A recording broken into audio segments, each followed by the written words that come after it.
is the Dji Osmo Nano, and this thing might have just changed content creation forever. At first, let's actually cover some of the main specs you should know about the Nano, and they are actually pretty decent. First, we got the sensor that is a 1 to 1.3 inch CMOS sensor, which is actually a very popular sensor that is found with most cameras nowadays, especially with something similar to the likes of the Sony ZV-E10, which is a very good camera. Now, you are able to obviously do photography with this camera and videography, so with still photo resolution you can get up to 35 megapixels, which is pretty impressive. You can even record videos at 4K 60 FPS or even 4K 120 FPS if you're wanting to do some slow motion.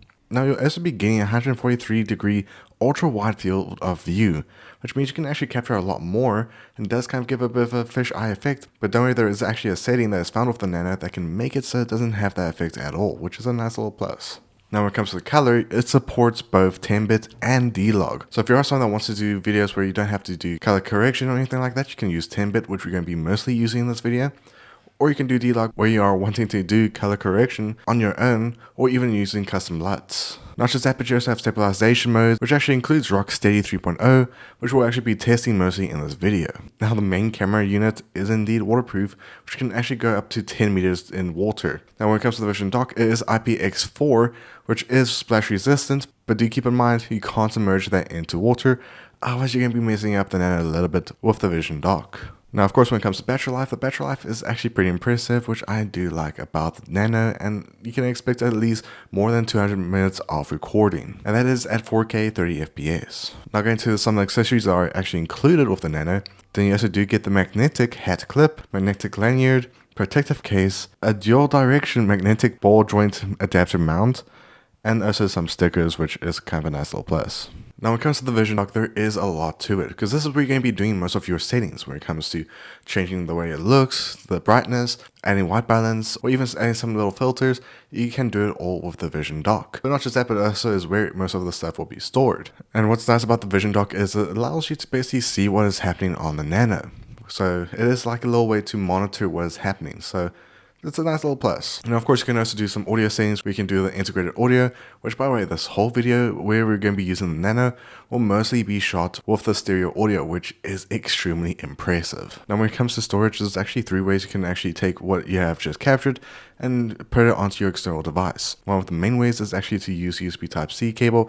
You can connect it straight to your computer, which is obviously going to be one of the main ways for most users to actually do it. But there are indeed 2 other ways. One is also going to be a micro SD card, which you can just put into the Vision dock and transfer all your photos and videos straight to that and just take it out and put it into your computer. Or you can even use the DJI app, which actually takes not long to move a whole bunch of footage straight to your mobile device. In fact, it actually took me about 5 minutes for about more than 20 minutes of 4K footage that was shot at 30 FPS. But now let's go to the photo testing, which I will definitely say it was a bit of a mess up because I did not make sure the Nano was in focus. So I did obviously do the comparison where I took the same photo using the Canon EOS 600D, then obviously taking the same photo using my iPhone 13, and then obviously using the Nano itself. Now, unfortunately, I didn't keep it in focus, so it does look a bit out of focus, but at least you can actually see some of the surrounding, which I will definitely say, for a DJI product like this, that is very small, very tiny, it does take some decent photos, but do make sure it is in focus, of course. Now, when it comes to testing out the slow motion using the Nano, it actually is really impressive, but yet again, it was out of focus for some reason, so it was actually mostly capturing what was around the main point of interest, but I mean, it still looks pretty good, and you can kind of get an idea that the slow motion can be pretty good, and it's actually pretty decent. Now, something I do really like about the Nano is you can actually connect 2 DJI mics to it. So if you are someone that does have the DJI mic, Mic Mini, Mic 2, or even Mic 3, you can use DJI audio and connect them straight to the Nano. Now, you can also connect up to a max of 2, which means if you are someone that is going to be using this for a 2-person vlog, or you're just wanting to capture someone else, you can do that with the Nano. And what's even nice, you can actually see your audio levels on the Vision dock, which is a nice little plus. Okay, so this is currently testing out the cat clip, which, by the way, is very strong, and so far just testing around using the monitor, which I will definitely say is best to keep by you all times because you can have more control, especially when it comes to some of the settings. But the POV with the cap, I think, is going to be the best option to really go for. especially if you're wanting to get some good POVs for whether it's vlogs or a day in the life type of scenario. Now this is also using stereo audio settings, which also has a bit of pro to it, and maybe some standard noise cancelling, which is going to be very useful, especially if you're going to be planning to use this outside, which we'll obviously test it out outside a little bit later. But this is the POV, and it's not as responsive on the visual dock, but it's still very smooth, and it's going to be very useful for a lot of scenarios if you're wanting to get more of a hands-on video type of style. Okay, so right now this is using the more POV necklace, and it is definitely a lot lower, and I think this is going to be a lot better for some scenarios, especially if you're wanting to get more of a bird perspective than obviously going to be on the cap. But this is how it looks, and this is currently in the horizontal format, which if I lift this up you can kind of see it. It is really sturdy. I'll even say something I do like about this in general from DJI is the magnets are very strong, and which is something I do want to say is don't worry about it, because you won't be breaking it, especially because, well, the magnets are very strong, and you might be worried if you're going to be breaking the Osmo itself, but you're not. It's actually just built like that. It's very strong and very sturdy, which gives you more trust, especially when it comes to normal scenarios. But I mean, this perspective can be very useful in so many other cases. So this is going to be a very good option to go for. What I like about the Nano is that it can basically replace your vlogging camera and can replace a lot of equipment. The fact that you are not paying too much for it and you gain quite a bit of performance for video quality and decent audio quality that can be adjusted is a big plus. And I mean, going from using my phone, which, yes, this is the iPhone 13. It is not the best phone out there, but it's still a pretty good phone, especially for recordings.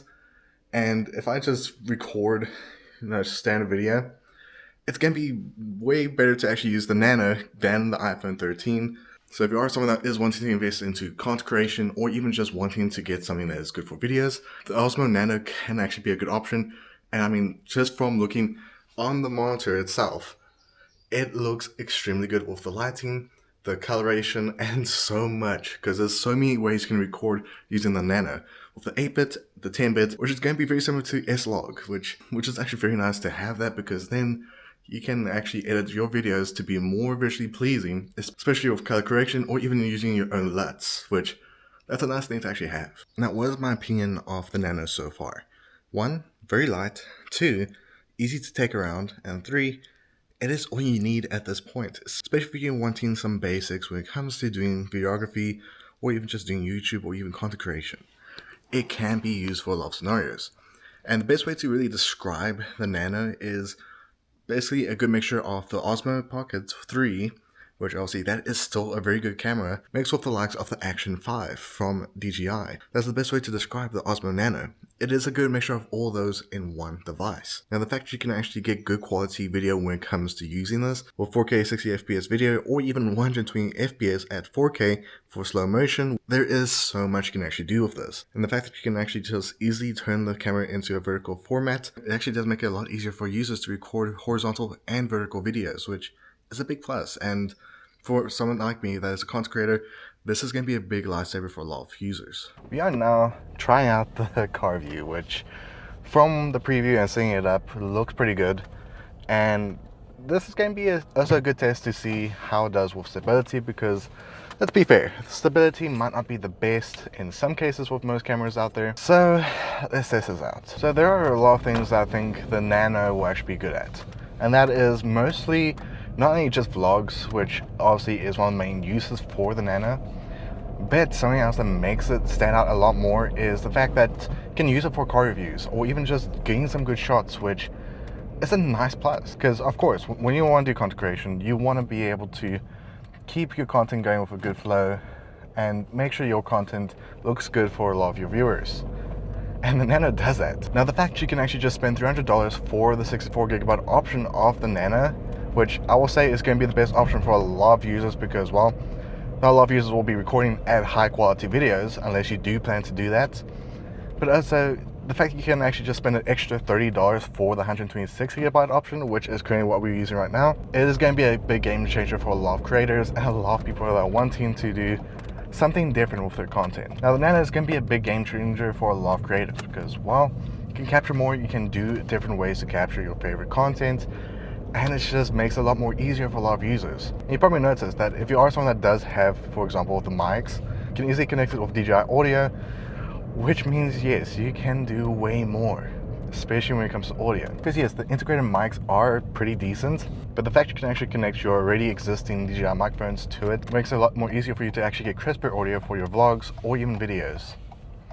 Now, something I'll do say I like about the Nano that I'm currently using right now is I can make now more car reviews, and I think this is going to be a good game changer, especially if you're starting out in configuration, because then you don't need to spend so much money on fancy equipment, and you can just spend $300 just for this whole kit, because all the accessories I showed in the video are all included with the $300 price tag, which DJI, I'm impressed with you, and the fact you're actually doing this for a lot of creators and making it a lot more easier for creators is a big win, and I think it's a big thing to have.